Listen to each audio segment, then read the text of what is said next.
বন্ধুরা, তোমরা কি কখনো এমন অনুভব করেছো যেন জীবন তোমাকে ধাক্কা দিয়ে একদম মাটিতে ফেলে দিয়েছে? চারপাশে সবাই ব্যস্ত, কিন্তু তোমার কষ্টটা কেউ বুঝছে না। তাই আজকের কথাগুলো শুধু তোমাদের জন্য। যে মুহূর্তে তুমি ভাবছো সব শেষ, সৃষ্টিকর্তা হয়তো তখনই তোমার জন্য নতুন একটা শুরু তৈরি করছেন।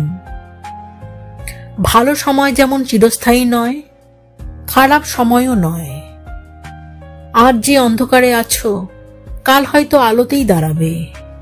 কেবল একটা জিনিস মনে রেখো, এই কঠিন সময়টা তোমাকে ভাঙতে আসেনি, বরং তোমাকে গড়তে এসেছে। তোমার বাবা মা হয়তো জানে না, কিন্তু সত্যি বলছি, তুমি তোমার নিজের মৃত্যুর চেয়ে ওদের মৃত্যুকে বেশি ভয় পাও। তাই যতদিন আছে তাদের ভালোবাসো, সময় থাকতে পাশে থেকো। জীবনে একটা সত্য কখনো ভুলো না, কাউকে বোঝানোর আগে বুঝতে হবে সে কি সত্যি তোমার কথাগুলো শুনতে চায়, নাকি সে শুধুই বিরক্ত। কারণ মানুষ তখনই বোঝে যখন সে বোঝার জন্য প্রস্তুত থাকে। তুমি যদি নরম হও, পৃথিবী তোমাকে কঠোর করে তুলবে। আজ যারা তোমাকে তুচ্ছ করছে, ছোট করে দেখছে, একদিন তারাই তোমার সাফল্যের গল্প বলবে। তাই নিজের প্রতি বিশ্বাস রাখো। সৃষ্টিকর্তা তোমার জন্য এমন কিছু রেখেছেন যা তুমি কল্পনাও করতে পারবে না। ভদ্রতা সবার কাছ থেকে আশা করো না, কারণ সবাই এই গুণের যোগ্য হয় না।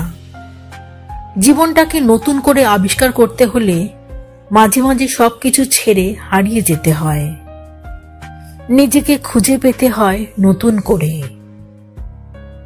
তুমি বুদ্ধিমান হতে চাও? তাহলে ধাক্কা খাও, ধোঁকা খাও, শেখো।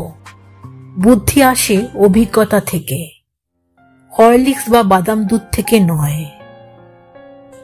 জীবনের পথে চলতে গেলে অনেক মানুষ আসবে, কেউ স্বার্থের জন্য, কেউ ভালোবাসার জন্য, কিন্তু শেষ পর্যন্ত দিনের শেষে তুমি একাই থাকবে।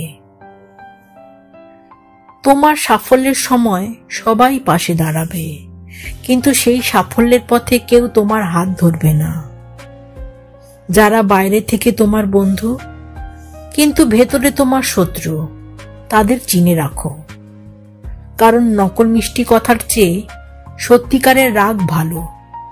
রাগের সময় সতর্ক থেকো, কারণ রাগের মাঝে বলা কথা হয়তো তুমি পরে ভুলে যাবে, কিন্তু যে শুনবে সে সারা জীবন মনে রাখবে।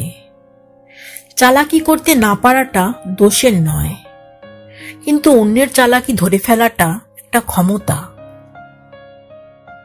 অল্প বয়সে যারা পরিবারের জন্য নিজেকে উৎসর্গ করে, তাদের শেষটা সবসময় সুন্দর হোক।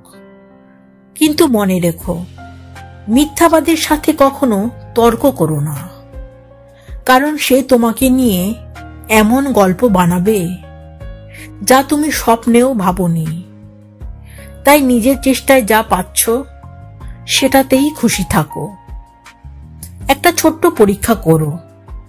দরিদ্রের বাড়িতে ধনী গেলে দরিদ্র খুশি হয়, কিন্তু ধনীর বাড়িতে দরিদ্র গেলে ধনী বিরক্ত হয়। তুমি কাকে গুরুত্ব দেবে সেটা বুঝে নিও। তুমি কি জানো, 3টে জিনিস কখনো ফেরানো যায় না? বলা কথা, চলে যাওয়া সময়, আর ভেঙে যাওয়া বিশ্বাস।